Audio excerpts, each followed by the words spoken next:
If you want to know how to protect your email reputation, then one step is to test and clean your email addresses. Let me show you how to do this. So there are many different ways to clean your list. When it comes to third-party online autoresponder services like Aweber and GetResponse, then cleaning is a little bit different. What we're trying to do is simply clean and remove the people who are unsubscribed and who are not active. Not active meaning they have not opened emails that we have sent, they have not clicked on emails that we have sent in the last 6 months or up to a year. So that's what I would normally do with Aweber and GetResponse. Fortunately, with these services, they automatically remove the bounced emails. You don't want too many bounced emails because that can actually hurt you in the long run.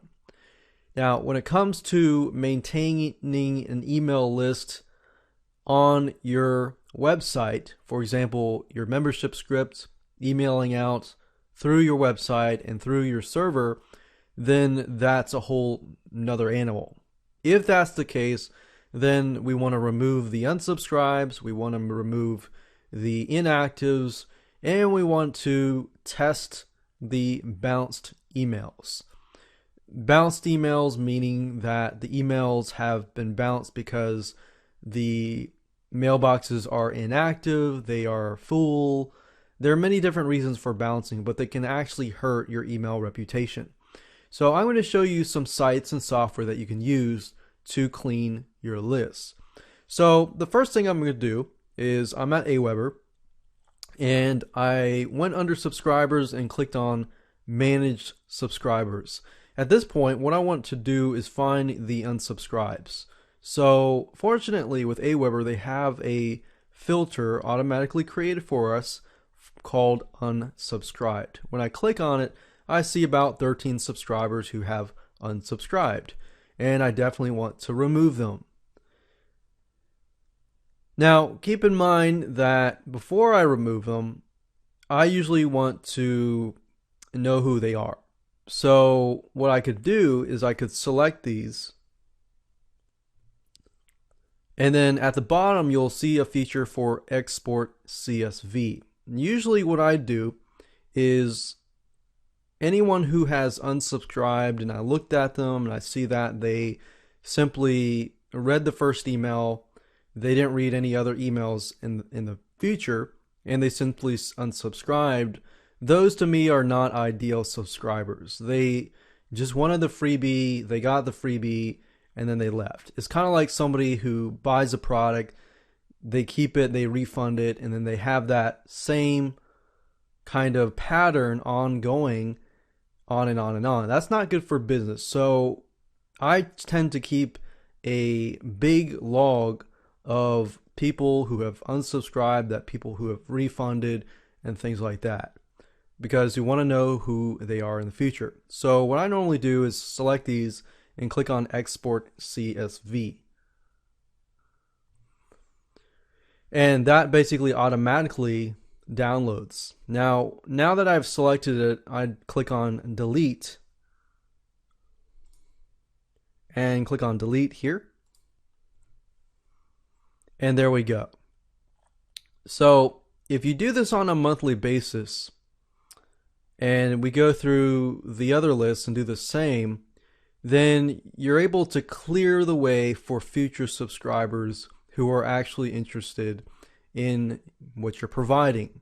And that way you are paying your monthly Aweber or GetResponse fees so that you can maintain the subscribers who want to be on your list versus the ones that don't want to be on your list.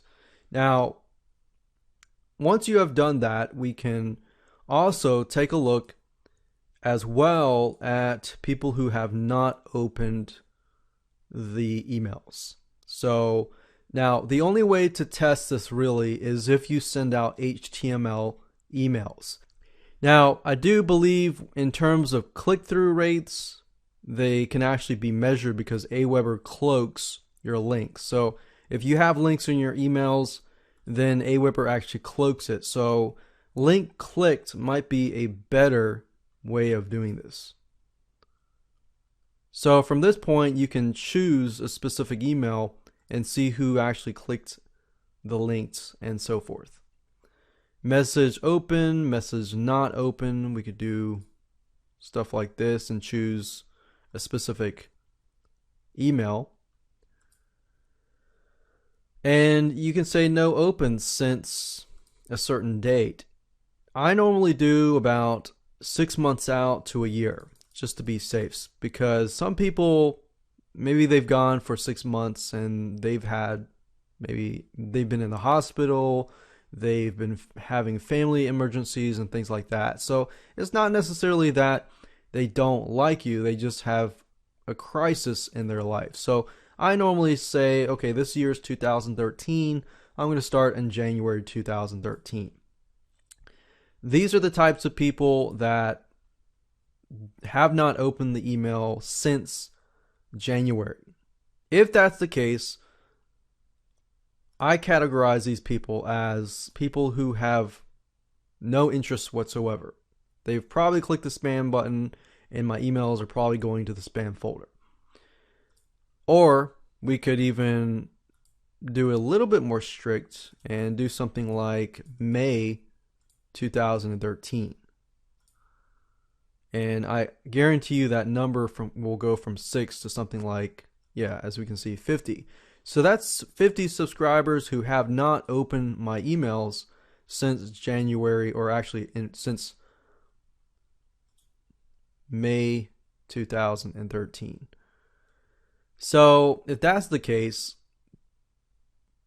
then you may want to categorize these as inactive. You may want to delete them if you want to focus specifically on a tight-knit group that is actually interested in what you're sending. And that way you get actual true click-through rates. And your click-through rates will most likely increase phenomenally. So that's what I would do. I would highlight this and do the same thing. I would export and keep a copy of the list. And then, of course, I would delete these off my list. That way, as you can see, I've been doing this on a consistent basis. So for you, it might be, 1,000 people. And especially when I first got started, it was about 1,000, 2,000, 3,000 people that were inactive. You can do the same exact thing with GetResponse. To do that with GetResponse, all you have to do is you can select in GetResponse contacts, search contacts. You're going to get this page, and then click on contacts. You can select all. You can select receiving autoresponders or not receiving autoresponders, and you can select specific campaigns. Now, what I'm interested primarily is the ones who are not active. I'm not really focusing on a specific campaign. So if you click on this box here, you can actually see last open date. You can say date is before or date is after. So last open date is after or before. I normally do date is before. Let's say something like January 2013.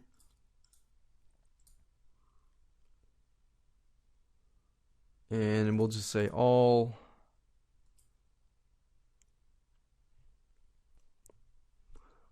And you select the day. You actually have to click on the day. So I clicked on January 1st, 2013. And as we can see, we've got about 15 who have opened it. The last time they opened it was before January 2013. So if that's the case, I want to do the same thing, do a search and delete them. So same exact thing that I do with Aweber. Select all. You can export it just so you can keep a copy of this list here. And then of course, when you're done, you can select this and remove from all campaigns. Now, don't do this until you've actually exported it, because you're going to need it later down the road when I actually show you how to suppress and prevent these people from getting onto your list in the future.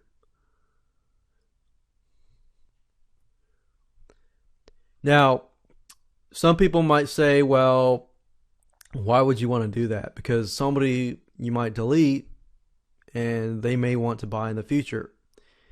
That might be the case, but from what I've seen, old habits can die hard. So if somebody is simply going on your list, getting the freebie, leaving, or even getting your product, refunding, and just continually doing that, that's not really good for business. And that doesn't allow you to focus on the people that actually want to be on your list. So these methods actually help increase conversions like crazy. I've gotten 15, 20, or even 30% conversions just by using this method. So once that's done, export it. We're going to export it now. We're going to GR. Let's see, not active. We'll call it November 2013. And we're going to export and click on download. And there we go. So I would recommend that you do that with whatever autoresponder that you're using, whether it's Aweber, GetResponse, MailChimp, Constant Contact, Vertical Response, or anything like that. Now, moving on, let's talk about if you host your email list. Let's say, for example, that you are using a email script that sits on your website. And the thing is, you don't really have a system unless the script has some sort of system to delete bounces. And here's the problem. ISPs, internet service providers, and a lot of email providers do not like it when you have tons and tons and tons of bounces, because that means that you're emailing addresses that do not exist. And that basically tells them you must be some sort of spammer. So that's why you want to clean your list. Find the bounces and delete them. There are many softwares out there that can do this for you. One in particular that I could recommend is glocksoft.com. So that's glocksoft.com. And as you can see here, if you go to products, you'll be able to find the Glock software email verifier. And it says clean your list from bad email addresses and invalid domain names. And as you can see, list hygiene plays a role in delivery rates. It is important to maintain a clean mailing list and remove bounced emails, undeliverable emails, because a lot of ISP servers have known to block a sender's email domain for repeatedly sending messages to non-existing email addresses.